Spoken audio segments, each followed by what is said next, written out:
thank you very much, and I am very honored to be here today, and we just love BRMI so much, Ayn and I do. It has added such value to our lives and helped so many clients in our center to truly turn their whole cases around. And it's, you know, I'm going to start my slides, I promise, and I know I only have an hour and I have like 400 slides, but I was very present to flying here to Scottsdale yesterday, realizing that 24 years ago, I sat in Scottsdale, Arizona for the first time in my life and was at a retreat where we talked about goal setting. And I had been in pain.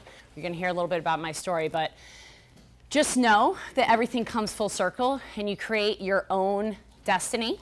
And all you have to do is be in the flow state for it to come to fruition. Because 24 years ago, I wrote on blue index cards that in 23 years, I was hopeful to have an interdisciplinary approach where I was able to help other doctors and practitioners, I'm not a doctor, help doctors and practitioners learn how the body really works. And as I was flying to Scottsdale, I was like, holy crap, it's happening.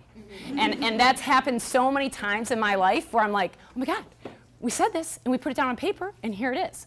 And that story really started when I met my husband, Ian Kennedy, because I had been in pain for a long time. For 3 years after a car accident, I compressed a couple vertebrae.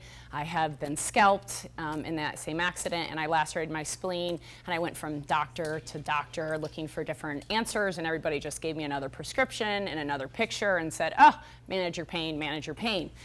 And simultaneously, my father was sick at the same time, and he had Hodgkin's disease. He had cancer 7 times, which is why I wanted to be a doctor, to figure out how to not get cancer and how to not die from cancer.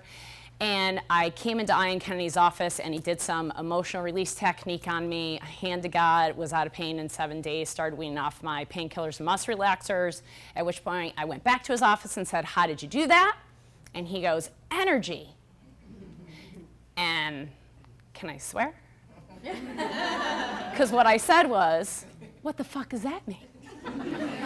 And he goes, cool, huh?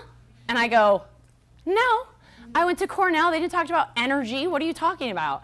And so I said, I don't understand it, but I'm gonna stick right here next to your side, and we're gonna figure this out because I need to understand how you got me out of pain so that it never ever comes back. And my whole life has changed. In 10 years or so after that, we were introduced to this amazing medicine. I finally got to understand the science behind energy. And so that's what we're going to talk about today. Regulation, because you can't talk about the lymph until you understand regulation. Ooh. So, you know, I suck at technology. It's funny that I've been the technical person all weekend, by the way. A lot of people are laughing at that right now, so this is me. There you go. That's what I do. I'm very fortunate to have an incredible tribe, and they've been elevating me onto podcasts and seminars and so forth because my real mission is to help others gain the vision and the knowing of their own inner beauty, and that is the only thing that heals, is that power. And this will be accomplished by changing the model of how people take care of their bodies through NOTMEDS, which stands for Naturally Oriented Therapists, medically enlightened doctors and specialists, networked and vetted practitioners that will be highlighted and interviewed and showcased through my podcast. And these practitioners can then be connected with the clients that are ready, willing, and able to take care over their health and wellness through biological, foundational living and knowing how the body really works. And further, we make devices and remedies available to our community for assistance in the same approach. Because a lot of what we do and what Dr. Odell talked about today, like we can talk about a lot of great remedies and a lot of great things, and we have to really be resourceful in this industry because, as we know, we're not only centered in what we say, but we're centered in what we do, hence Dr. Oshmeyer not being here because, God forbid, we should have somebody actually teaching people how to be well. So my history is the MVA, compression fractures. 1 month after I'm so glad I wrote this because I forgot about that. 1 month after the car accident, I started getting ovarian cysts. I had 30 bursts in 10 years.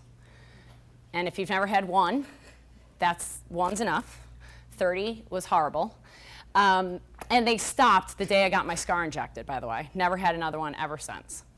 And before the MVA, I also had horrible acne, asthma, and allergies, and I was on 3 meds. So by the time I met Ian at 23 years old, I was on 6 medications.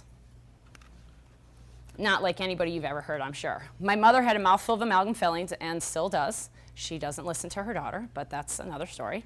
My dad had Hodgkin's disease, as I mentioned. He had cancerous states 7 different times. He had blood clots in the lung, kidney stones, carbon monoxide poisoning, amnesia. And then 1 month after my car accident, he had a stroke. 5 months later, another stroke. He never regained the ability to speak. I was with him for that last stroke. And 5 months after that, he died in a hospital bed at 55 years old, at which point I went to my counselor at Cornell and said, I want out of medicine. I wanted to be a doctor my whole life, and you guys do not have it figured out. All you want to do is cut it out, medicate it, and radiate it, and I'm not into that. So that's where my journey really began. I finished my degree in biology and did not have any idea how I was going to use that very expensive piece of paper. But now I feel like I use it every day. So get into the flow of life. Everybody stand up. If you don't move, your lymph doesn't move. That's the number one answer, okay? So we're just going to do a very simple exercise. We're going to talk tomorrow about, or one of the times, or maybe it's later today, I forget when, but at some point I'm going to teach you how to do some manual node release, which sounds very sexual, but it's really about your nodes of your lymphatic system. You can use it in other ways, so you choose. But what we're going to do is just raise our shoulders up to our ears in 5 deep breaths. So we're going to go.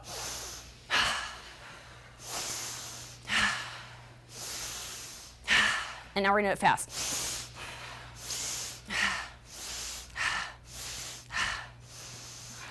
Okay, very good job. You're in the flow state.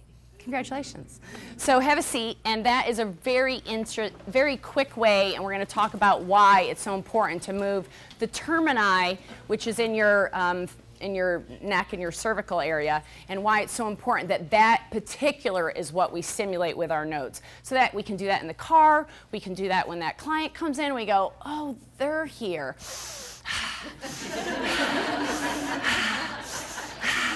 Because lymph is very physical, but as my husband embodies, as his name is Ian, not kidding, his name is Ian, we are less physical than we are vibrational, and we are frequency. And that's what he was saying that day. I moved your energy so you don't feel the pain anymore because your body's in the flow state. And I was like, huh? It took me 23 years to figure that out, but got it. But it's really about being in that relaxed state so that you can flow and you can be an open vessel, because lymph is about letting go of your physical toxins, letting go of your emotional toxins, letting go of your baggage so you can move through life very easily.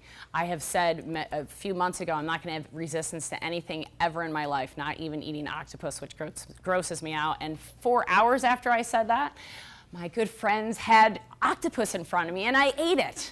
And I didn't love it for those that were in the room, but I did it. So there are no resistances to anything, because then we're not in flow state. So to get into the flow of life, flow stands for fascia, lymph, and optimizing your wellness. So what is the connection? How are we getting from fascia and lymph to optimize our wellness? Well, it starts with flow state, and what that really means is to experience that your body is going through life without any real hiccups. You know, I can get sick, but I get better. Anything can happen. I can get injured, but I can heal, right? It's not that I live in a bubble and that I'm never going to have anything happen to me, because that's not life, right? I mean, I know a lot of people that live very extreme lives, like, oh, I never eat anything but keto, and I've never had a piece of chocolate cake, and I'm always in bed at 9 o'clock. Not that there's anything wrong with being at bed at 9 o'clock. And I wake up at 6 in the morning, and I meditate for 4 hours, and then I go about my day, and I'm like, when are you having fun? Is there any fun in there?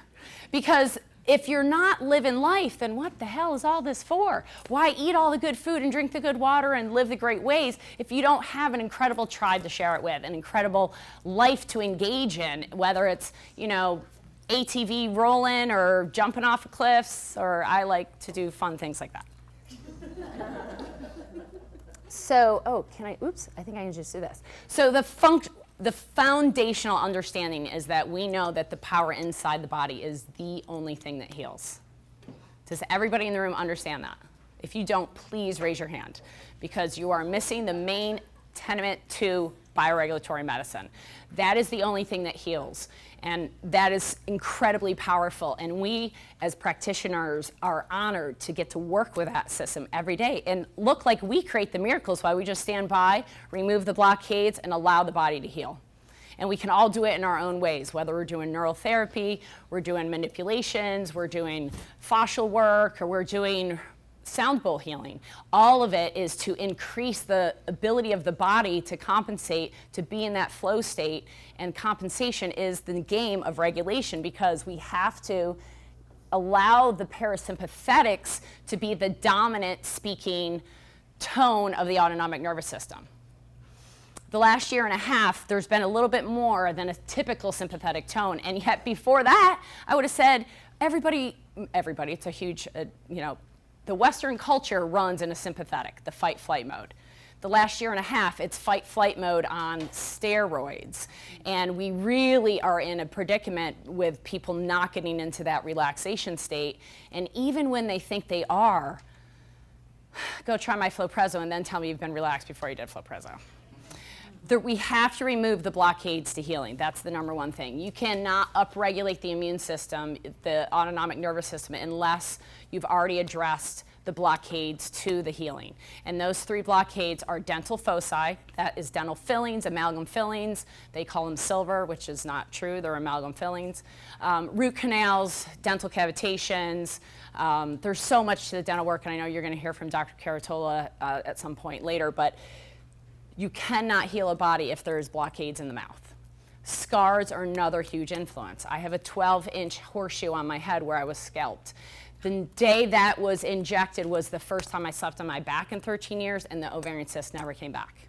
Now, I do retreat my scar at least once a year. I probably treated it about 15 times in the first 2 years. I don't ever want my ovarian cyst the ovarian cyst that I had to come back, so I treat my scar every single year prophylactically. And every time I do, I notice, oh, there's all this other great stuff that happens in my body, because it takes a blockade away. I had a client come in the other day. She flew in from Ohio. She's a practitioner, and she has a C-section scar, and she's had a lot of different ailments. And we had our medical doctor lace the scar, and she Voxered me the next morning and said, first of all, I slept great. Now, she did a lot of work. She did emotional work at our office. She did a lot of lymphatic work, and we treated her scar, all of those things. All the things, right? But when she got up the next morning, she went to do her yoga, and she said, I'm literally engaging my stomach muscles that I have not felt in 4 years since Titus was born.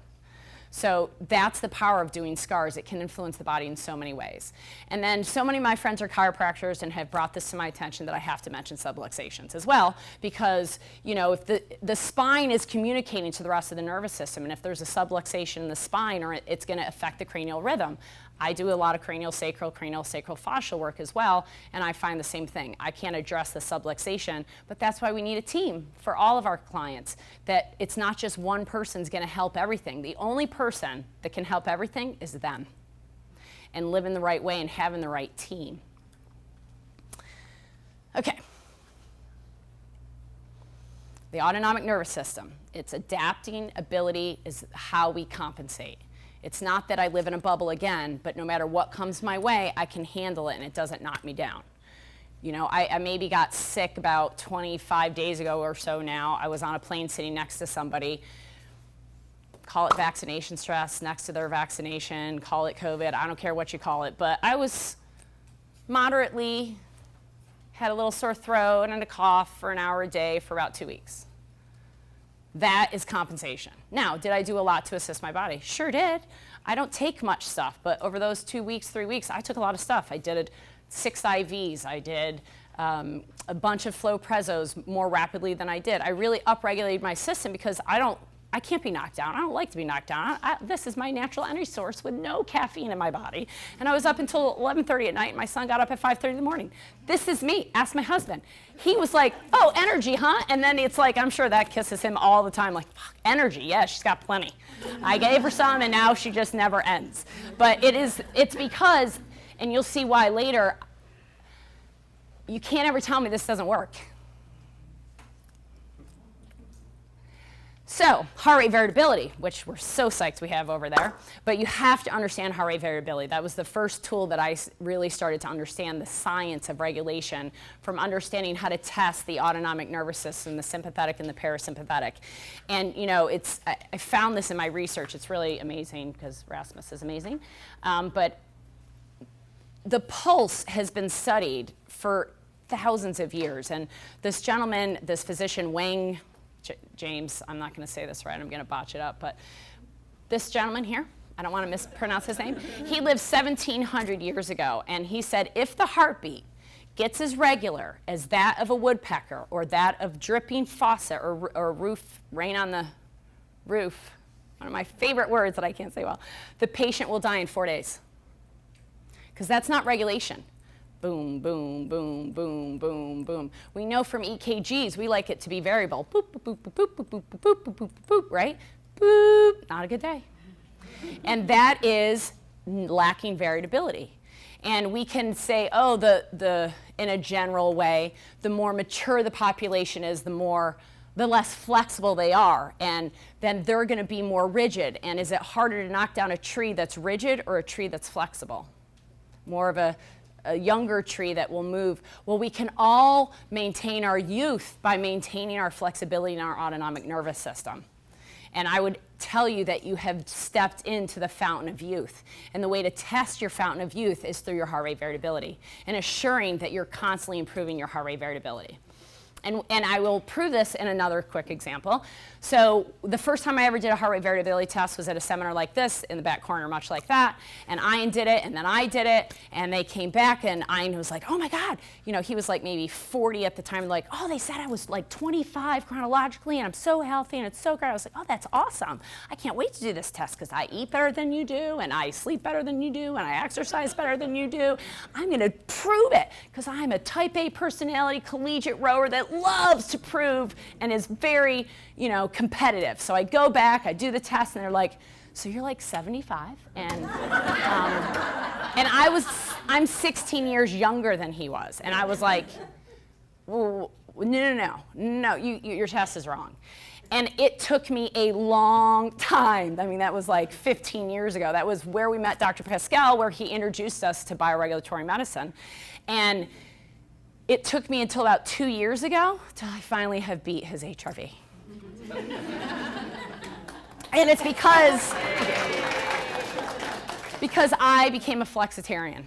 Because I learned how to be more flexible. I was so rigid. I learned the blood type diet, and my husband looked like a cancer patient about 3 weeks after I started doing the blood type diet on him.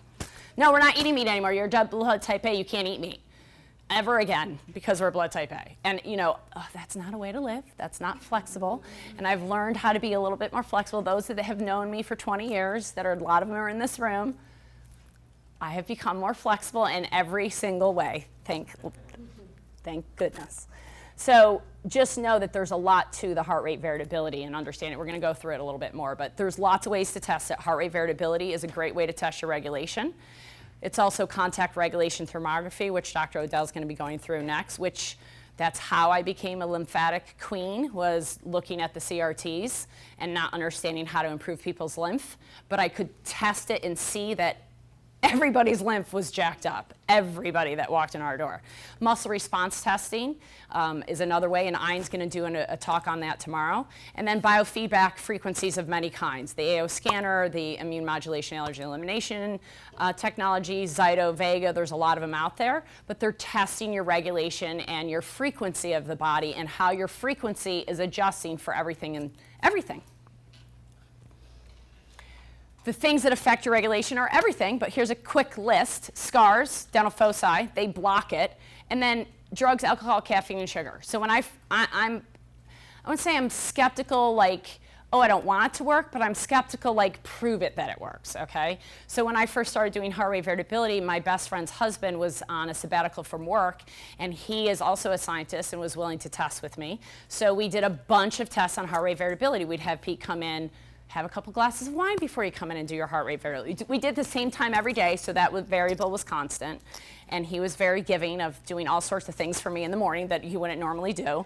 So I was like, okay, I want you to exercise and then come in. I want you to wear your jewelry and come in. And he would do all these different things. And his baseline was a little bit similar, but you could see how these things affected his regulation. And it started to go, oh my gosh, the jewelry I wear, the belt I wear, the temperature outside, whether he got in a fight with his wife that morning, the phone calls, that all was affecting his regulation. Physical stress, of course, bug bites, bruises, chemicals, the lights, the weather, I'm very sensitive to ozone, and we are so thankful that Marty brought the ozonating air purifier for us because it, kills viruses. I'm very sensitive to ozone, as we know. For those who know me, I'm very sensitive to ozone. And so I walked in and was like, can you turn it down? Because he's like, oh, it's not going to be toxic, I promise. I'm like, okay, but I'm the canary in the coal mine. My maiden name was Coleman, and I really feel the ozone, and could you just turn it down because I'm speaking next, and I just really don't want to feel it in my lungs. We respond to everything, and there's an emotional component that to me as well, because everything is just physical, it's emotional, and I've had some bouts with ozone in my past, so I know that it makes me highly emotional when I feel it. Ask any dentist that's ever injected in my mouth. It makes me super angry. So tight-fitting clothes, bras, belts, metal in and on the body, emotional stress, positive and negative, both. I'm very blessed to have James and Chrissy stand up for Ian and I 10 years ago when we got married. There was some emotional stress for me that day. God bless my husband. I never wanted to get married, and I felt like at 12 o'clock, 3 hours before we got married, I was like, I want to run away. I love you, but I want to run away. And we just tapped it out emotionally. Christy was there to support me. James was there to support me. Even positive stressors can affect our regulation, and so we got to keep in check with that. And then, of course, electromagnetic fog and EMF radiation, which is a whole known, unseen problem. And then immune challenges. Oh yeah, immune challenges. Oh yeah, that's what the body's supposed to deal with. Immune challenges, bacteria, virus, fungus, and mold. In case you were wondering, you're more bacteria, virus, fungus, and mold than you are cells. So what's the hubbub going on out there? A little emotional stress for a lot of people. Unnecessary. Every single thing affects our regulation, our respiration. Take a deep breath in. Breath out. I talk really fast, and you've watched me a couple times get emotional, and you watch me breathe, and I breathe through it, and I move through it, rather than get very emotional up here, which I could, if I thought about for 1 second how great it is that I have the opportunity to talk to everybody and explain what I know about the lymphatics, but how great it is that all these people are on the same path, tuning fork in the morning and flow preserving and getting sound bowl therapy and doing tango dancing last night, and all of it just living life. If I really thought about that, I would cry, but I'm not gonna think about that. We're just gonna keep moving. All these things, age affects you. But it can affect you in a positive as well as a negative. All of it can affect you. Your physical condition, foods, beverages, literally every single thing your body is accommodating for. You might not be aware of it all the time because you have a conscious brain that's only about 10% conscious of what it's dealing with, whereas you have a 90% of your body is taking in all this information all the time in every direction, and your body is assimilating and accounting for it, and as long as everything goes well, you're in the flow state. Something comes in, like I was like, oh, there's ozone, and I addressed it in many different ways, breathed, and we're here, and it's all good. The flexibility of the heart, we talked about this a little bit already. Rigidity equals fragile and brittle, and flexibility allows for the flow state. You hear that word a lot from me because it's all about flow. Fascia, lymph, optimize your wellness. So join us, become a flexitarian with us. The heart is interacting with everything. It's the connector. It is your electromagnetic field generator and receiver. It sends out more information and receives more information than our brain ever does. So being connected to our heart and seeing how our feelings are. I was listening to a book by this amazing woman, Alison Armstrong, and she said that women, it cracks me up, women have another organ. It's our feeling organ, and it lives right here. And I would say that's true, both men and women have this feeling organ. It's a matter of how much you tune into it, your emotional heart, not your physical heart, your emotional heart, right over CV17 for the acupuncturist, and feeling how much we are in tune with our life and where we feel resistances, and where we are not feeling in tune, perhaps we should investigate that and figure that out, and it doesn't mean we stop it, it just means we move through it. Like, they put the octopus in front of me and I was like, oh, I have to eat octopus now.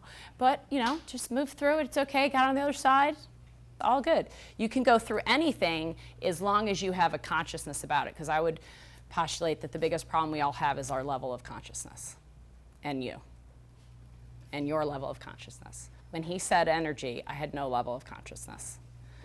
I was very much in the physical world, running around like a rat in a wheel, just going, oh, I gotta figure this out, I gotta figure this out. How do I not get sick? How do I not have this pain the rest of my life? How do I do this? How do I do this? Anybody can maybe assimilate to that over these last, when coronavirus hit, I honestly thought I was getting a 2-week vacation. I could get caught up at work. And then by week 3, I was like, okay, we gotta put that podcast that Heidi Sullivan started for me and said it was time to get this big mouth to talk and to tell everybody what I know. And so we started a podcast. We lost Heidi a year and a half ago, so and she's a huge part of BRMI. She's with us every day. Anyway, that's why it's called The Beats. It's about the heartbeat. It's about connecting back to our heart and realizing that all the physical medicine is great. I love IVs. I love neural therapies. I love injections of any kind. I love needles. I love physical work. I love getting manipulations. I love Ralphine. I love it all. But what I've come to over these 24 years is that if we help people become connected to their hearts and help them open and see themselves, the healing really begins. And that's really what I was gifted with when I met Ian through the work that he did. I just didn't understand it and couldn't explain it for many years until I understood the science behind it. So I'm so happy to be here with you to explain this. Because life really is, the definition could be change and movement or flow. We're all connected, and the more connected we are, the better, and the healthier we are, the better we can regenerate. Because somebody asked me last night, what's the definition of health? It's not a destination to start with. It's a decision we make every day by everything we do, and it's a journey. And you're either going towards regeneration or you're going towards degeneration. You're not stagnant going, hi, I'm here. Because this is pleomorphism. And if you don't know pleomorphism, write the word down and look it up, and welcome to bioregulatory medicine.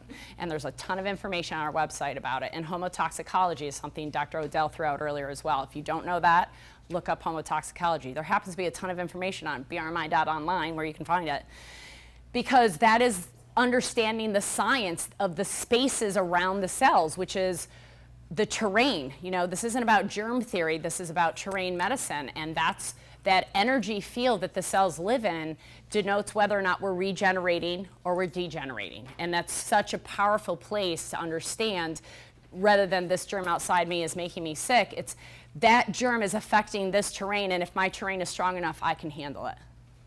And that terrain is based upon my emotional state, my physical genetics, things that have happened to me, as well as how I live my life. And that's what we do not talk about this on, Saturday, Sunday, and then go and eat Dunkin' Donuts on Monday. That is not who this tribe is. We live and eat and breathe this. Because it's a journey. See, I already knew what my slide was going to say. So, characteristics of our Western industrialized society is overstressed and dominant in the sympathetic mode. And through the ability to connect, we can train our hearts to be less rigid. So I was doing 2-hour meditations of Joe Dispenza's, and I was eating completely organic diet, and I was doing all this stuff, and we did an Instagram live 3-4 years ago, and I was with Ian, and he puts his arm around me. We're explaining the flow state and being and sound of soul, and he goes, she works really hard at being. And I was like, oh, I'm still doing that. And then I got it, and all of a sudden my heart rate variability is better than his. And it should be. I'm 16 years younger than him, for God's sakes. So the point is, now he's going to get all competitive and try. But see, I felt that. I felt that. So, because he can go into like Zen meditation state and like be, yeah. Anyway, but it's really about training ourselves. This energy source is natural for me. I have to learn how to be. I have to learn how to be led by the universe. Christy has taught me so much. Argentinian tango dancing is not about the physical body of dancing necessarily only. It's about a heart-to-heart connection, first of all. And secondly, it's about learning how to be led. I'm not great at that. I like to lead. I've had to learn how to go with the flow, and that's how flow really came into my life, because now I live completely on intuition. I say yes, I say yes, I say yes. When it feels good, I just say yes. And he's always like, why? I don't know. But it felt right, so I did it. And we just keep doing that and keep doing that. And what our life has come to, the happiness, the joy, the compassion that I feel every day, I pray for all of you to feel 1/10 of it every single day. A good HRV with a good healthy heart rate is an indicator for a good functioning regulation and self-healing ability, because that is your self-healer, is your regulation. You're welcome, by the way, for all the heart rate variability talk. It's very interesting to observe that analysis paralysis really does affect us, that it strongly influences our heart rate variability. If you are thinking something stressful when you do a heart rate variability, it will show. And the more sensitive the heart rate variability test is, the more that will show. I've been very fortunate to work with Rasmus Bergenhausen as a few of those in this arena, and he worked with Emoto, the water crystal guy, for many years, and he created a technology that converts heart rate variability of your own heart rate variability into sound and light, so you get to experience it back to yourself. And that is the most sensitive heart rate variability machine I have ever seen. Like, I had a phone not on. The client, this was like, I don't know, a month ago, the client was doing her heart rate variability, and all of a sudden I was like, what is going on? She's stressed. And at the corner of my eye, I see her phone flashing. And she had eye mask on and earphones over her ears. Her phone was blinking, like I guess that was her light telling her it was ringing, and it threw off her heart rate variability on the Sound of Soul. We are affected by every single thing. So if we clean up our own environment and we tune our own selves in, it makes it much easier to walk through life and deal with everybody else's crap. Or the good stuff. So how do we improve our heart rate variability? B. Flow. When Ian was trying to get me to understand energy, it was like a who's on first, what's on second. He was like, well, why don't you go in the other room and be? I was like, okay, what do you want me to do? I want you to be. Well, okay, you want me to meditate? You want me to do yoga? You want me to, like, what do you want? I want you to be. I'm sorry, are you speaking English? What am I not understanding? What do you want me to do when I'm there? He's like, be, do, be, do, be, do. Be more and less doing. That hurt my brain. It did. I mean, I like to achieve. I like to accomplish. I like to do things. I can now do all those things and accomplish all those things, but in a flow state is way better. I can accomplish way more when I'm in the flow state. I am be, and then I do. How does this go to your lymph? Hold on. The autonomic nervous system and every cell in your body is dependent on how well we excrete our toxins, our metabolites, and our byproducts from our daily living. If the filters are clogged, it's harder to go through the flow because your antennas are junked up, so to speak. And we have 5 senses, and our lymphatic system is that filter from our head to our toes. You know, about 5 years ago, they went, oh, there are lymphatics in the brain. Really? I really thought it just stopped right here and we didn't have any more lymph. It's a circulatory system, and I'm sure it didn't need to go to the brain. I mean, I've been working in the lymphatic system for like 12, 15 years, and we always drain the brain. We didn't have to identify exactly what the cells were called. We knew there was lymph there, though, because we knew it was a full part of the entire system that dumps into the cardiovascular system. Your lymph ends right here above your clavicles. These are their termini, and they drain into the cardiovascular system. And the cardiovascular system then circulates it, and we excrete out our toxins. The lymph system, we have 3 times more lymph fluid than we do blood. 3 times more. Why are we looking at blood work? Why aren't we looking at regulation lymphatics?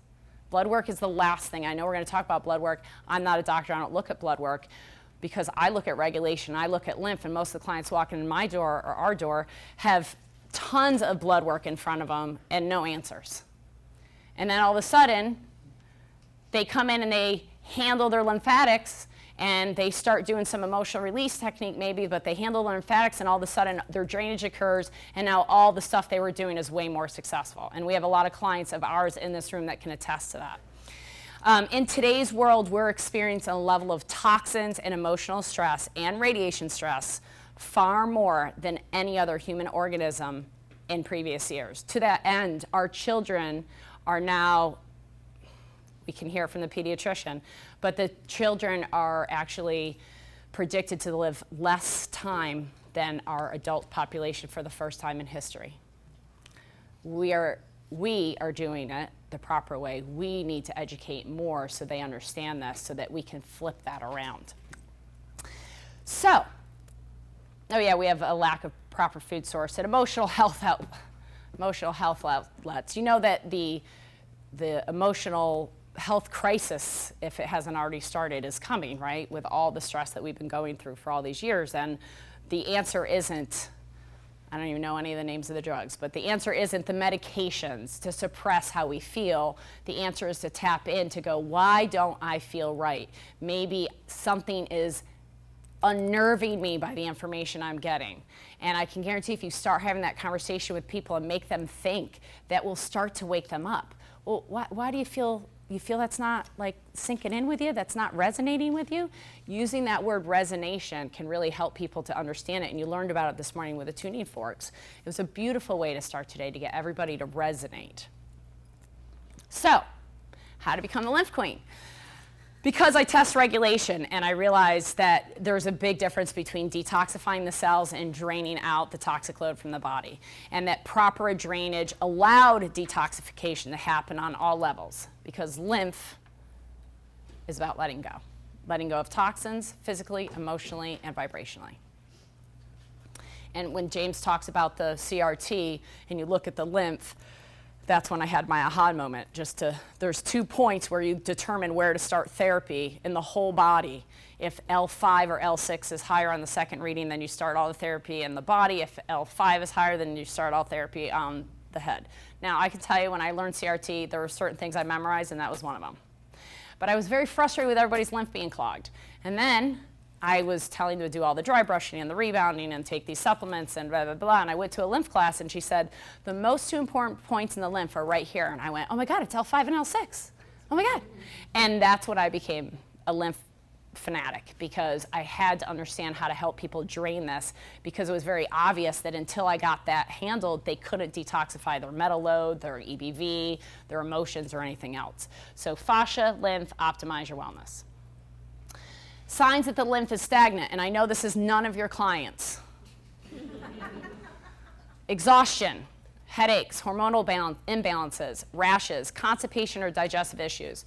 About 50% of our lymph is in our abdomen. Not sweating, over-sweating, sleeping issues, allergies, joint pain, body pain, and puffs, not pits. This is an armpit. I wore the shirt specifically. That's an armpit. It has a pit. I don't care what your body type is, everybody should have a pit, meaning that your lymph flows well. If it's more like convex versus concave, then you have stagnant lymph. You don't have to have cancer and lymphoma to have a lymph problem. So when COVID hit and I realized everybody was living like I grew up, I don't know if I'm gonna get it. If I get it, am I gonna die? And I have no idea how to prevent it, so I'm just gonna stay in my house? I was like, what? And I had so much confidence in my body, in what I had known, and not only confidence, but I had felt it in my body, that I was like, okay, let's open up another office, let's buy another house, let's go. Because people don't understand what's going on. We gotta teach them how their body really, really works. And that's what our podcast is all about. And Dr. Odell's been on it multiple times, and he's amazing, as has Sharon Stills, has Dr. Christina Schaffner, has David Pascal. So many people in this room have been on my podcast, and you get to hear all their wisdom, as well as on Dr. Sharon Stills as well, BRMIs. So what do we know about the lymphatic system? Well, we know it returns 80% of tissue fluid, proteins, electrolytes, toxins, foreign substance, all from that extracellular matrix, from that space around the cells. And, you know, they used to think it was the venal system that we move the toxins out. And then about, I don't know, 7, 8 years ago, now it's called the Starling principle, they realized, oh, we were wrong. It's the lymphatic system, actually, that 80% of the toxins are moved through. So if you want your cardiovascular system to improve, then you must work on your lymphatic system. If you want your drainage of your gut, your bowels to work better, then you should work on your lymphatic system. If you have allergies, you should work at your lymphatic system. One of my practitioner friends was like, you know, lymph became a 4-letter word in my office. I was like, what? What does that mean? She's like, I feel like every other word is lymph, lymph, lymph, lymph, lymph. I was like, good. I'm glad that we've influenced you. Because, you know, I did not set out in my life to go, oh, I'm going to be the lymph queen. I would have rather been any other queen than the lymph queen, to be honest with you. But that's okay, I'll take it, because people need to understand the lymphatics and regulation so we can have the conversation. You get great results by moving the lymphatics, and now we can talk about all the other aspects of bioregulatory medicine that will continue to improve your health. You don't have to have your dental fillings handled. You don't have to have all that handled. Just handle your lymph, start moving that out, and then we can have a better conversation about why you want to handle your dental fillings, because now you're going to pay more attention to me because you got an actual result. It regulates the fluid and volume and the pressure in the tissues. So the kidneys and the lymph work hand in hand as well. So if you have fluid retention, it doesn't have to be lymphedema. It can be just a little swelling. We had a friend of ours that went on a trip to Costa Rica, and she came back, and these were literally swollen. And so we did 2 or 3 lymph sessions, and they reduced. So, you know, my son might get a little lymph node, you know, he goes to school, he's not vaccinated, of course, and when he first started going to his preschool, he came home with all these lymph nodes like that I could see in his neck, and of course, you know, I was like, no, we gotta move your lymph. But I just know that that's his body working. His body got something that it was exposed to, and then it started to address it at the level of the lymph nodes. It collects and recuperates all the excess proteins that are linked from the blood capillaries. So, you know, the body's it's not a closed system. You know, all the systems work together. And you can't, like, I know we talk about specializing, and I'm specializing in lymph at some level, but I don't not look at the other systems that are going on. So, you know, proteins, excess proteins, hyperproteinization is a huge problem in clogging up the lymph, which creates heart conditions and blood pressure issues, and not just proteins that our body takes, but also the proteins that our body is trying to assimilate as we're taking in all of life. So if you have any issues, my goal is I want you to just think about the lymph system first and then start to address other issues as they come. So half the lymph nodes are located in your abdomen. We talked about that. And there's anywhere between 600 and 1,000 lymph nodes in the body. Everybody's body's different. And that's the beauty. Everyone is unique and personalized therapy. We don't treat individuals. We do not treat symptoms. This is a system that is our filter. It's taking in all of our life. And if we don't clean our filters, we cannot expect our bodies to work as ideally as they could. We change the filter in our cars, in our air filters, in our ducts work at our house, in our offices. When was the last time you cleaned the filters in your lymphatic system? Exactly. So muscle movement and breathing assists in the transport of the lymph as well. You don't move, your toxins don't move, your lymph doesn't move. Also, your emotions don't move. So you got to move. That's why we stood up early. We moved and we what? Breathed. You know, our lungs are the largest detoxification organ that we have, and we move out more toxins through our lungs than we do any of our other organs. We don't talk a lot about that, which is another reason why masks are not a benefit to our system in detoxification, because we breathe out more toxins than we do poop, pee, or sweat. And I would postulate that we also bleed out toxins and that they're part of the lymphatic organ. I haven't had science prove that yet, but mark my words, the ovaries and the prostate are lymphatic organs. Someday they'll catch up to that with the lymphatic system. So let's just review a little anatomy class. So we're going to actively participate, everybody, okay? We're going to touch our tonsils. They are the gatekeepers to our lymphatic system. Even if you don't have tonsils, don't tell your body that. There's many different types of tonsils, first of all, but if you don't have your appendicular tonsils, don't worry about it. Then we have our thymus gland. Oops, sorry. Our thymus gland. Yeah, I can't tap it because I have a microphone on. I probably just made that really loud for everybody. Our bone marrow, go touch your bone marrow, but it's inside your inside your bones. You have, those are your major, oh, and your spleen, funny, spleen, forgot. My spleen, lacerated my spleen in the car accident. Your spleen is your largest lymphatic organ. Appendix is also a lymph organ. And we are going to remember that these are lymphatic organs.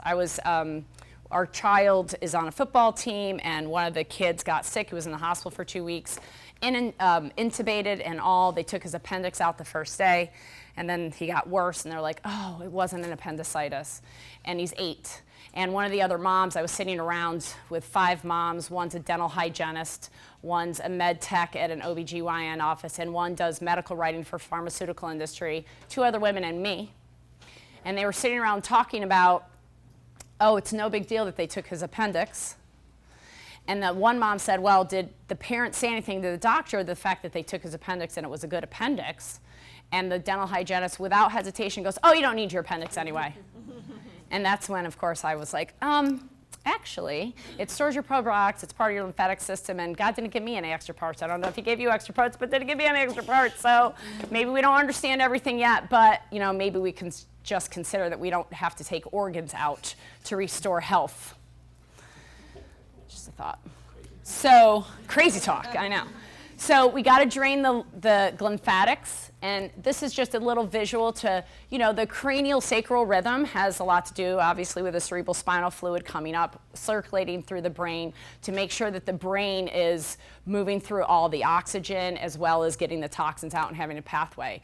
If the brain doesn't drain, then we're not going to feel well, because the nervous system is kind of controlled by the brain and the spinal cord, which has a lot to do with it draining, which is why we need to handle subluxations as well.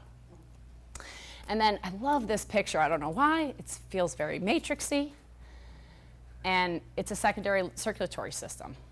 It's literally everywhere in the body. And so move your lymph. There is so much. This is indicating a little bit about watersheds. So I can't stand in front of the screen. But if you look, over there. So you can see the body kind of gets split in half, and if I was to lay on a table and you were to pour water on me, where the water naturally flows is how the watersheds work in the body. So, you have main collector drainage points at certain areas of the body, and you're going to have a bigger frequency of nodes wherever we bend. So in our inguinals, behind our knees, our ankles, our elbows, our wrists, our neck, we have a larger concentration of nodes in that area. But it doesn't mean we don't have nodes throughout the whole body, because each body has between how many? 600 and 1,000 lymph nodes per body. And I'm not a doctor, but I did go to massage school, and I would think if any discipline understands about the lymphatics, it would be the massage therapist. Okay, so the circulatory section was like 28 pages, and endocrinology was 25 pages, and the muscular system was 25 pages, and the skeletal system was 25 pages. The lymph, 4 pages. I'm writing a lymph book, by the way. I actually have already written one. It's 28 pages, but if anybody would like it, we can help you access that. But I'm writing a bigger book about the lymph, because lymph is everywhere. Lymph is everywhere. Not in the lymph part of my book, but in the neurology section. This is a nerve cell. Lymph space, lymph space, lymph space. MS, ALS, Parkinson's, name the nervous system disorder, you got to look at the lymph. Is the lymph draining? And I know those of us who have been doing bioregulatory for a long time go, if you have a nervous system disorder, you have a toxic load. And we got to move it out of the lymph system, and then we'll see what's left. If it's affecting the nerves, that means it's very deep into the system. But you can regenerate, your body can regenerate. Does everybody know that? Good. Doesn't seem very convincing, but okay. So if I take out your liver, part of your liver, do you know the rest of it can grow back? Yes. I mean, there are certain organs that don't do that, but you know, the body regenerates all the time. If I cut my finger and it regenerated the skin, it regenerated. It's a regenerative organ. And I proved this. He's not, oh good, he's in the room. So Dr. Caratola is a good friend of mine, and I had cavitational surgery done about 15 years ago. I had 4 wisdom teeth extracted. So my first bioregulatory class in that November, we learned about heavy metals and possible cavitation. So the next month I was sitting in a dental chair having all my 1 amalgam out and my 4 cavitations remediated. And 12 years later, I met Dr. Caratola. He's like, well, cone beam is now the gold standard for dentistry. Let's look at your cavitations and make sure they healed. And sure enough, I got the cone beam and he read it and he was like, so you need cavitational surgery. I was like, oh, no, I've already had cavitational surgery. We're just making sure it healed. And he said, well, let me just tell you, it didn't heal. You still have you don't have infection, but you still have holes in your bone. And I said, okay, well, give me a minute. What I'm gonna do before we do surgery, I'm gonna tell my body what to do. I'm going to tell it to grow bone. I'm going to take a homeopathic, and I'm going to drain my mucosa, called Opsonot from Picana, and I'm going to add calcium fluoratum in it to help my body grow bone, and I'm going to do some meditations, and I'm going to be conscious of it all the time. When I talk to people about it, I'm going to touch my body, I'm going to go, or you could grow bone like me. And 2-3 months ago, I was in his office. That was it was before COVID, so it was like 2.5 years ago. 2 months ago, I was in his office, and he's like, okay, we got to check your cavitations to see what's going on. I said, okay. I got to be honest, there was part of me that was like, I don't think I've done enough work to make sure that they're healed, and I don't really want to go through surgery, but okay, let's do my cone beam. And you know what's awesome? I hadn't done a lot of work. My innate intelligence did all the work. I just allowed it to do it by living in the flow state, and I grew bone in my cavitational sites. And I shouldn't say I did it. My body did it. My nervous system did it. And I allowed it to happen by knowing that it would and it could, and that proves that you are regenerative. I can grow bone where there was no bone. So we can all do that. So how do we get into the flow and make sure our autonomic nervous system is constantly regulating? First and foremost, don't get dehydrated. There's a lot of work about structured water.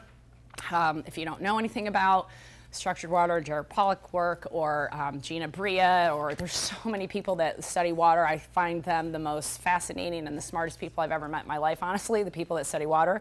Rasmus Scout Bergenhausen. There's many ways to look at dehydration. It's not just about drinking water. We receive oxygen, and we also get hydrated through oxygen. There's so many ways to be hydrated. And so, number one, and Ein has said this for years, the majority of people walk in our door and they are chronically dehydrated. So hydrate in many ways, structure your water. Stress and emotional traumas clog the lymphatics. Lymph fluid should be just that, fluid, not thick mucus, but fluid like water. Sedentary lifestyle absolutely clogs my lymph. By the way, I have no idea what the time factor is and where I am, so just, okay. Tight-fitting clothes. You know, although Ein laughs at me because I jump into my jeans oftentimes, but you don't want clothes that are making impressions on your body because that's creating dams in the lymphatic system. Remember that circulatory system that if you've got a sports bra on that's so tight that when you take it off, it creates an indentation in your body, that's a dam that's stagnating your lymph. And if you have wire bras, take the wires out, throw them out, and be done with them. Cow dairy in particular, not butter and heavy cream. I think I might fall off the planet if I couldn't eat butter and heavy cream. But cow dairy in general tends to thicken the lymph because it has too much excess protein in it. And what does the lymph do? One of the things it does, moves the excess proteins. And if we eat too much cow dairy, which so many Americans eat so much cow dairy, it just stagnates the lymphatic system. Chemicals. Whew, ladies. Skincare, makeup, shampoos, fragrances. It just is, essential oils are awesome and they don't seem to have a negative effect on the lymphatic system, but the fragrances and the makeup, you'll save so much money by not buying all the toxic makeup and the skincare. A little olive oil goes a long way, and coconut oil. Metals on the body, yes, even tattoos for all my tattooed entire staff, my husband and everybody in my life. But they do affect the skin, and one of my colleagues is a breast surgeon, Dr. Beth Dupree, and she's worked a lot with lymphatics. She has a center in Philadelphia as well as here in Arizona, actually. She should be here. Why is she not here? Anyway, she has done a lot of breast cancer surgeries, and no matter where the tattoo is, she finds it in the tissue where the tumor is in that same breast. So it's just something to be aware of. It's a toxic load. I know a lot of you love tattoos. I applaud you on your courage to have somebody do that. That being said, it is a toxic load. Scars. I think we talked about that quite a bit, but scars will block your fascia. And the thing is, if you don't know what the fascia is, that's a whole nother lecture, but the fascia is the skin under the skin that holds us all together, that where that lymph is being held is in the fascia, and I would consider it really your further antenna out to the world that is another filter. And if there's a scar on the skin, there's a scar on the fascia, and that's creating a dam, essentially, and clogging that lymph. So, and scars have to be addressed consistently. You know, I get my silver fillings out, they're out. The crap that they were leaking in my tissues is now what I have to work on, and the scars have to be addressed, you know, typically yearly, depending on the trauma of the scar. So, quick example, I had a brand new client call and I said, hey, do you have any scars? And he was like, yeah, I have a gunshot wound here, and I have a knife wound here, and this shoulder was blown out because I went, fell out of or jumped out of a helicopter, my parachute didn't go, and I have another gun wound here. And I was like, holy crap, first of all, thank you for your service, right? Like, that wasn't just like random stuff. And absolutely.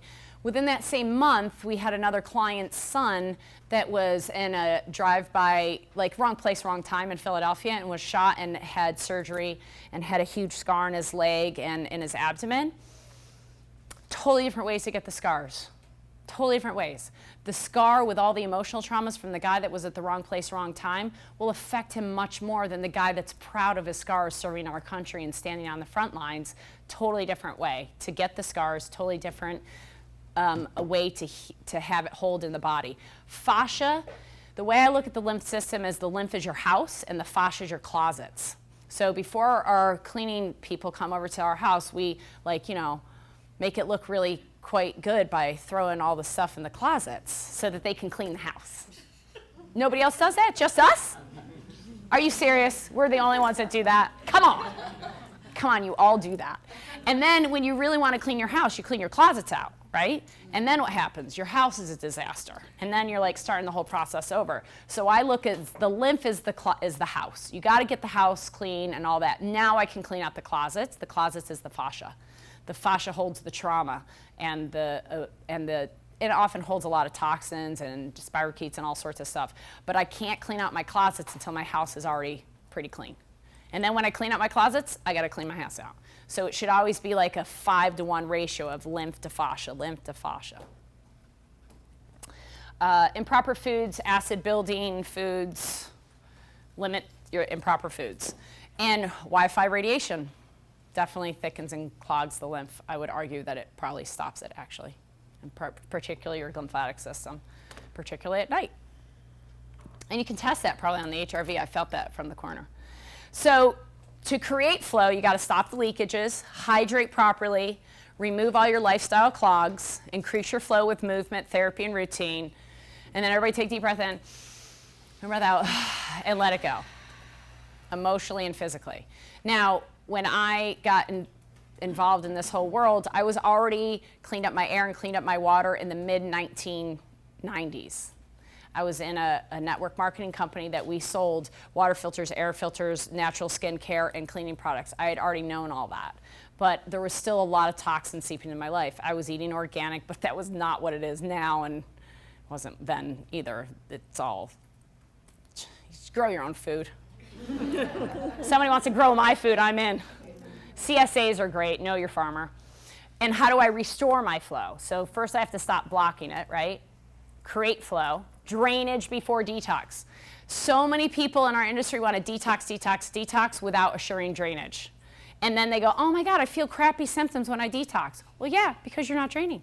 That's like dumping your closets out when your house is still a mess. You got to get your house cleaned out, then worry about what's in your closets. So to restore your flow, let go and ease the pressure. Hydration, that's always going to be number one. assist your scars, movement, there's lymphocyzers and rebounders. Tickling, everybody do this. It creates erector pili, better known as goosebumps. And just by doing that little bit of motion, it allows your lymphatics to start to flow. You know, I always think that that's why Silas likes me to tickle his neck. And I'm like, oh, I'm fine doing that because you won't let me pump your lymph because you're my kid and you won't let me pump your lymph. But, you know, that's how it goes. So I can tickle him and get away with it. And don't let him, when you see him, don't let him know that that moves his lymph because then he won't let me do that either. Stop wearing tight-fitting clothes, stop eating cow dairy, clean up the environment, get metals out of your life, evaluate, change, and then move on. Don't go home and throw everything out of everything. Just start voting differently with your buying dollars of what you're purchasing. Read labels, and then spend way too long at any store because you're reading labels. So again, coconut oil is a great thing, and olive oil, you don't have to read the labels. And grounding outside. Grounding mats are great. But there's this earth thing that we have. It's free. It's always accessible. And all you have to do is put your hands on it and your feet on it, and you're grounding. Standing at the ocean, standing in the sand is a wonderful way to ground. Leaning on a tree if you're in the middle of New York City. I was at one of Dr. Tia's events with Michael Gurevich, Dr. Gurevich, during neurotherapy. And I forget what I had done, but I wanted to ground. So we were in, like, where was that? I forget where it was, in like a hotel in the middle of Queens. And I was like, I gotta find grounding. No joke, there was this little tiny patch where they had 2 bushes and a little dirt, and I just stood there, took my shoes off and stood there. I was like, oh, okay, I have to ground. That feels better now. Because whenever I get therapy, especially my scar done, I just feel the necessity to go outside and ground because all this excess energy comes out of my body that was trapped in the scar. So we drink more water, we breathe consciously. Breathing consciously opens the diaphragm, and we exhale more than we inhale. Let more out than you let in. That should be the theme of our life. Let more out than we let in. Sleeping properly aligned and handle your subluxations. Clothes that don't leave lines. I'm a little repetitive because here's the thing. It's not hard. It's not that difficult. It seems a little overwhelming if this is new for you, but I don't think it's new for anybody in the room. But just start to make steps and go, okay, that could be a little bit different. Oh, I could move a little bit more. I could consciously breathe a little bit more. And you'll find that your lymphatic flow just starts to flow, and you feel better. You're pooping better. You're sleeping better. You're sweating better. And I feel like that's the same slide, so we're going to keep going. So to reframe. The first thing from a reframe perspective, and the reason I use the word reframe, is whatever you knew before you walked in this door, please start to reframe. And the first question you should ask is, are there any blockades to the autonomic nervous system that need to be addressed? Because I am dumping so much energy into this person, throwing all these supplements at them, asking them to do all these hydrocolon therapies and hyperbaric chambers, and yet their nervous system isn't even on because they have scars or they have dental fillings.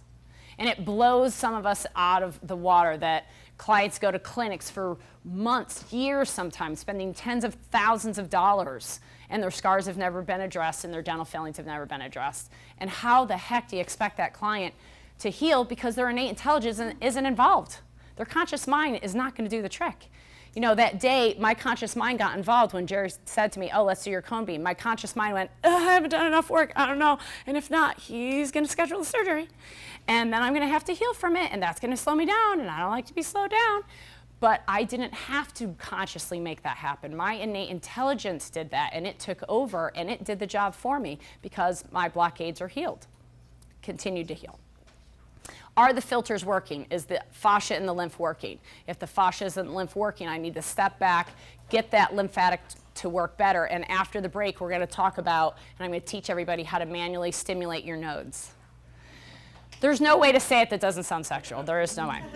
And then, is the cranial sacral rhythm flowing, the brain cycle? Is there communication from the brain down to the sacrum and back up? That's so key because that's circulating so much of the information in our body, allowing the nervous system to get that information, allowing the lymphatics to flow, and everything, the autonomic nervous system to really work. So are there any subluxations in the spine? So have I treated the scars lately? Because they're not just once and done. again, the more thick the scar is. We had a client that had full heart surgery. She showed me her scar the other day. When she first came in, it was as red as your glasses and raised. Can you lift your glasses up real quick? It was literally that red. And how old is that scar on her, Sarah? Do you know? It's been open 3 times. I think probably over 10 years.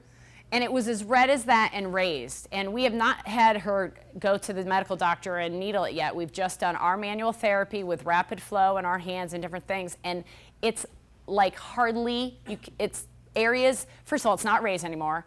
And it's not even pink. It's white as her skin. And she's like, look at my scar. And I'm like, that's amazing. And I could tell you that that's just the one this week. I mean, we could tell you that's 2 scar stories from this week, and I only worked 2 days. That's how it works.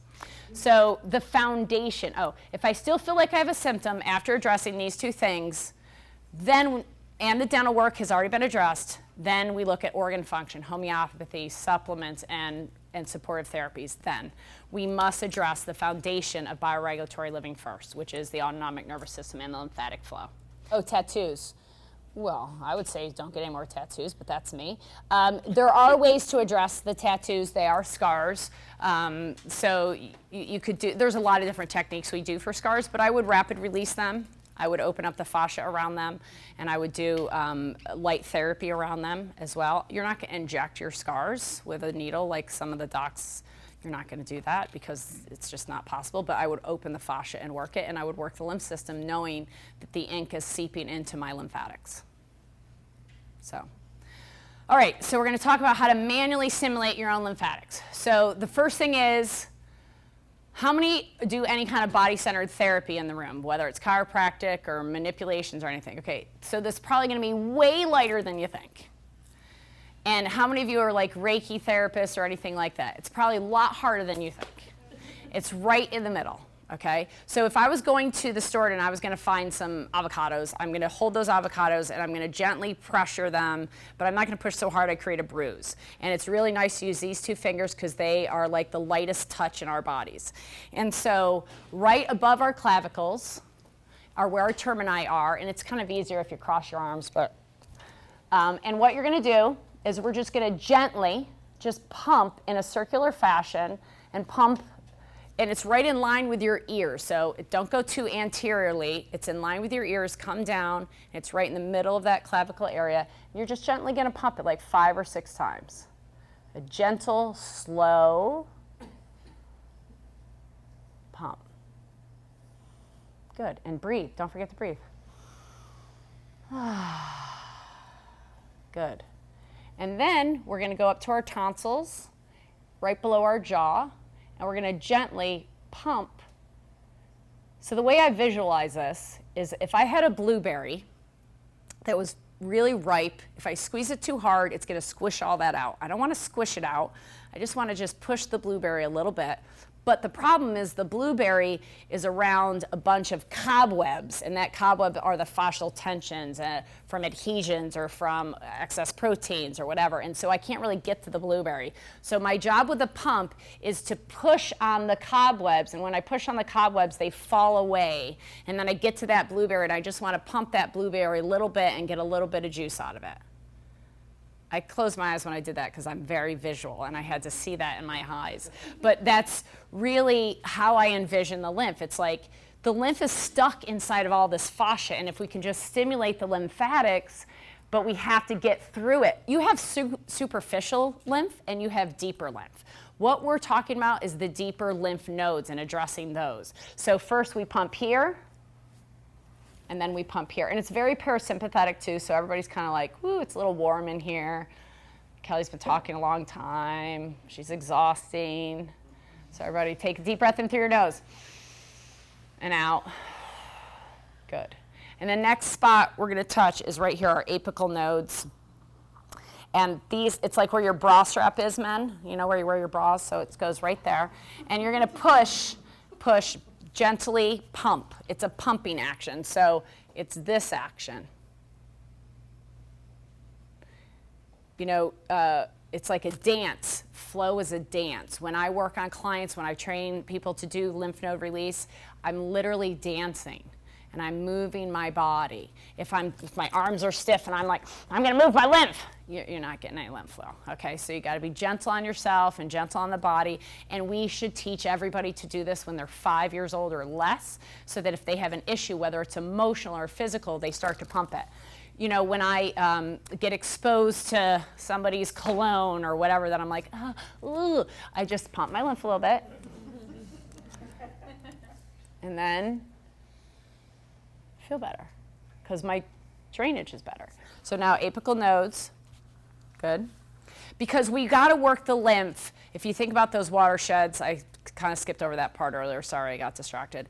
But the way the lymph moves is in a, from here up and from here down. You can kind of separate the body. And then it goes from here over, and then this goes and it flows up. Lymph has one-way vessels. It does not go back. It can't ever backflow. I had a client say to me, oh, my lymph therapist told me that my lymph was going in the wrong direction because I was doing the circles in the wrong direction. Huh? It's got a one-way valve. It can't go the other way no matter what you do, okay? So don't worry about that. That's crazy talk. But what you can know is that if you just start simulating your lymph, it's going to work. I had another thought. Hold on. It'll come back to me. Got to be in the flow state. So when you're starting here, because you start at the end. So a lot of dry brushing videos, they tell you to start at your ankles. And what you're going to do is you're going to dry brush from your ankles all the way up, right? Everybody seen those videos? A lot of people? Okay. Don't do that, because this is what's happening. I live in the Philadelphia area, one of the places, and we have a lot of traffic and a lot of toll booths. And if they shut down the toll booth, the traffic starts to back up. Let's say they shut the toll booth down and there's 50 cars that are backed up. How am I going to get the traffic through the toll booth? Am I going to move the 50th car and push it? Or am I going to move the first car and then let the second car and then let the third car and then let the fourth car? Your lymph works from proximal to distal, not the way that every single dry brushing video I've seen, except for mine, teaches you. Because you got to open up the toll booths, which is right here at the termini. Then I start to move the proximal cars, the tonsils. I want my brain to drain. Then I want my chest to drain, but first I have to get my big apical node here, which drains from the armpit. The armpit drains into this. The armpit gets filled up from the breast, which drains right here. This then drains up to the armpit.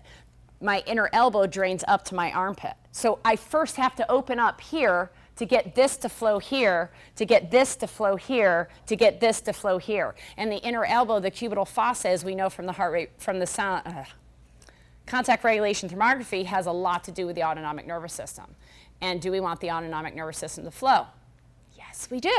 And so we want to address the lymphatics there as well. So after apical node, we go to the axillary, to our armpits. If you have an arm puff, you need to do this more. So placement right in the middle of your armpit, and don't press too hard, but when you push in the middle of that, you can kind of feel that area. It's often tender for a lot of people, or you can feel like little sesame seeds. That's your lymphatic nodes. So you're going to hold there, don't push yet, close your arm. Now your arm's a little deep in there, and it looks like I'm pulling, but I'm not. I'm just pumping a little bit, but it's easier if your arm's closed and you're pumping. I can start to feel this whole side drain. And you're pumping like 5 or 10 times. And then I'm going to go to my inner elbow. And now I've moved maybe 50 cars through the toll booth, so I want to go make sure my toll booth stays open. Don't ever think you can do your termini too much. You can do it too hard. You can create a lot of push out of your lymph, because you want to just, if the lymph was a dam, you don't want to go with a sledgehammer and open up the lymph, because you're going to get a mess on the other side. What you want is a little pinhole and allow it to start to come out, and then it will generate its own flow and its own pace that it starts to come out. So, gentle pressure. Oh, I forgot to mention, you do the left side first. Okay, why? Let's talk about these termini. The left thoracic termini drains my left arm, my left breast, and my entire lower body drains to my left. My right termini drains the right side of my head, my right breast, and my right arm. So the body works like a funnel, and we're going to go through that in a second, but you want to drain the left side of the body first because you've got to get the lower body, the gut, and the kidneys working properly to drain out that fluid before you drain the brain. And so after this, I'm now going to go to my other side, and I'm going to drain my apical node. Or you could go to your stomach, honestly. You could do either one. But I will tell you the majority of people's clogs are from here up. Plenty of people have clogs here down, but here up. We sit in front of computers. We hold our phones. We have forward head motion. We really limit our lymphatic flow when we're doing this. And then a lot of people wear tight-fitting bras. And then there's lots of other things that we do in our lifestyle that limit it, but we do a lot of sitting.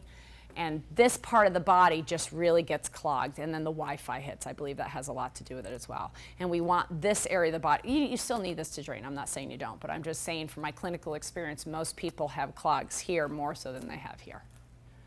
So then we do the apical node. You do the armpit. Then you do your inner elbow. Now, the cisterna, I should have a visual of it, but I don't, sorry. So between your belly button and your xiphoid process, right kind of in the middle, is what's called your cisterna colli. And the cisterna colli is not a lymph node, but it's a diluted sac that it's right close to the liver and the gallbladder. And you have your inguinal nodes that lead up to your cisterna. And then that drains everything from the lower body and sends it up to the thoracic duct to drain the lymphatics. So I really say there are three really key points to the lymph: your termini and your cisterna.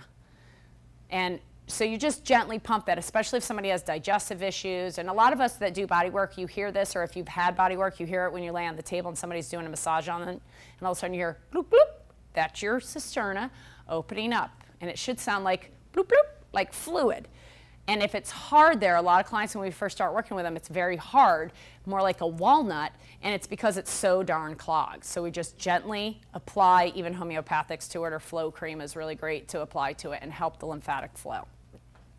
Then you have your inguinals. So you actually want to address this part of the leg, not up here, to get your inguinals. And again, you're going from proximal to distal. So I'm going to first address here, because this is going to drain up here. I got to open this up first. And then I'm going to work down toward my inner thigh, and I'm just in little circular patterns assisting the lymphatic flow and these capillaries that are blind-ended that open up to all the extracellular matrix, taking all the excess proteins, all the excess fluid, take it down the collecting ducts, and through the collecting ducts it then sends it to the node. And at the level of the node that we're addressing is where the immune system identifies, what is this? Is this a metal? Is this a pathogen? Do I need to stimulate a white blood cell to take care of this, or a macrophage? What's going on? So tell me that the lymph system is not the immune system. Go ahead, try. Because it's the bone marrow and the thymus and the spleen and the tonsils. It's where the white blood cells identify what the pathogens are at the level of the node, and it removes most of the toxic waste out of our bodies. We need to stimulate people's immune systems, because way too many people first of all, don't know anything about their immune system. They think it comes in a jab or a mask. It does not. It comes from our lifestyle and how we live our life. And if we have a toxic burden and a buildup, our lymph is stagnant and our immune system cannot be primed. And so I challenge anybody who doesn't think that the lymphatic system is immune system to come talk to me. Because, I mean, Desiree Despong, who created the Flow Prezzo, she's the one that taught me so much about the lymphatic world. We call her the lymphatic goddess. While I'm the queen, she's still the goddess. And the lymphatic goddess talked to me years ago about it, and she does so much blood work research that as you work the lymphatics, it literally changes your white blood cells in blood work by doing nothing else but lymphatics. Okay, so after your inguinals, You can do, if they have a lot of lower body stagnancy, I would go ahead and do the larger node that's right in the middle of the thigh, particularly if they have any menstruation issues or fertility issues, because this is also on the line of the uterus acupuncture meridian. If I'm wrong, correct me. But I've always known this point. When I had a lot of cysts, ovarian cysts, this area of my body was super sensitive, and then I learned there was this lymph node here, and I was like, oh, that's interesting. So there's a very large lymph node right in the middle, right where your crease of your pants are, so you can apply a little pressure there. And then behind the knee is another area you want to pump, and everybody calls this I forget what they call it, the danger zone or something in massage school. I think it's because there's so much lymphatic fluid back there and they don't know what the hell to do with it. So what you want to do is just gently assist that lymphatic flow at the back of the knee, 5 or 6 pumps, and then I would go down to the ankles, which I'm not going to do in these heels. Oh, maybe. Okay, so you're just going to pump the lymph. See what happens when you do a lot of tree poses? And you just pump the ankles, better on one side than the other. Avery, David, you have to help me. Okay, so you want to pump the lymph, and then again, I go back to my termini. Or I might do my cisterna first, and then my termini. Here's the good news. You can't screw it up unless you don't do it. And if you get crappy feeling after this, it's not my fault that your toxins are moving. That's your crap, not mine. But you want to assist your body if that's happening. And you need to assist your body by keep going through it, keep moving it out until you don't feel crappy when you do lymph. You should feel lighter when you do lymph. You should feel like a huge thing has released from your body. And then typically after you do, whether it's 10 minutes or 5 minutes of lymph or you're doing a full body session, most people have to pee afterward because it's moving through the kidneys. That's where most of it's going to move. Or it's great for making bowel movements happen. Right? So Dr. Schaffner and I have had this conversation that, everybody wants to get the gut to move, the gut to move. Oh, we got to get the bowels to move. I don't know. I think it's the lymphatic system you get to move, and then your bowels move. Because I've noticed it in my clinic, people come in with constipation, we get their lymph to move, and then they're not constipated anymore. But they've done the hydrocolon therapy, they've done all the bowel detoxes, they've taken all the psyllium husks, they've done everything to get their bowels to work. But once they start moving their lymph, it kind of works more consistently. And then the more they work their lymph, their bowels work more consistently. And it's about what they're willing to let go of on an emotional level. Don't always stay in the physical. If somebody's got an emotional cathexis, well, then they can stimulate the lymph in that way. Hold on. Sarah, I know what you're looking for. It's Desiree's presentation. It's green, and it's just this one slide. It's Desiree's presentation. Okay. It's the only way I can ever have it because I've never been given permission to use it. I can just show it. Can't own it. Or you're telling me to search that? No, it's on my computer and it's green in color and it's called Desiree's. Something or other. So, any questions about lymphatic movements? I'm going to go through a couple more slides talking about your self-help for your health. Self-care over healthcare. Self-care over healthcare.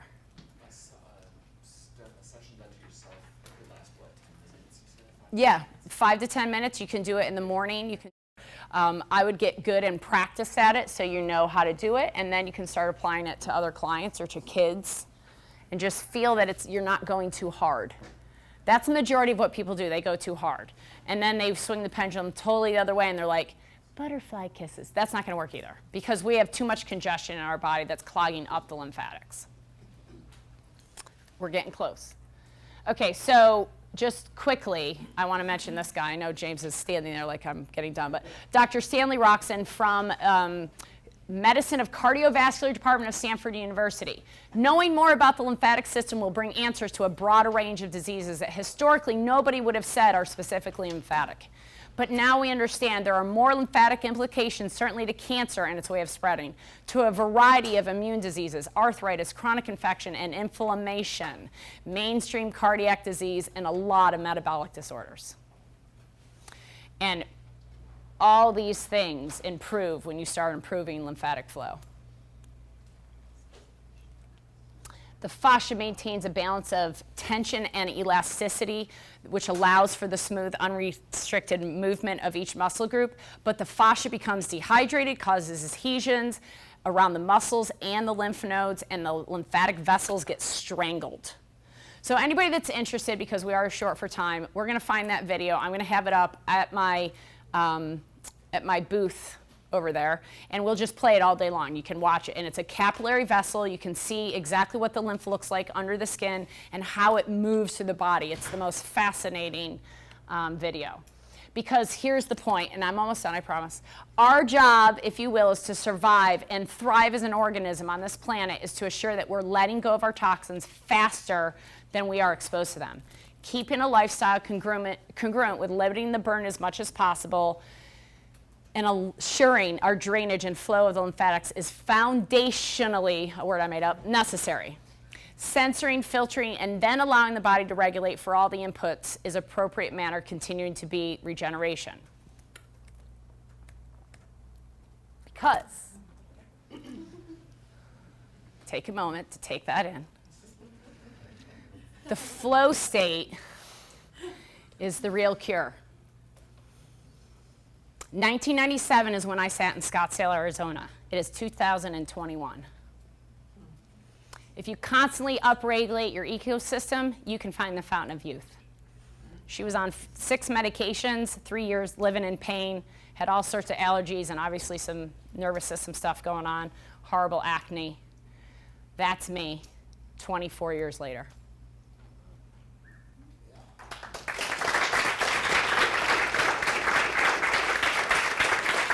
Thank you. Just remember to reflect the life within. I've had people that I've known for 40 years ask me if I've had plastic surgery. I said no, but I handled my shit on the inside. And now I get to reflect my beauty on the outside. Thank you.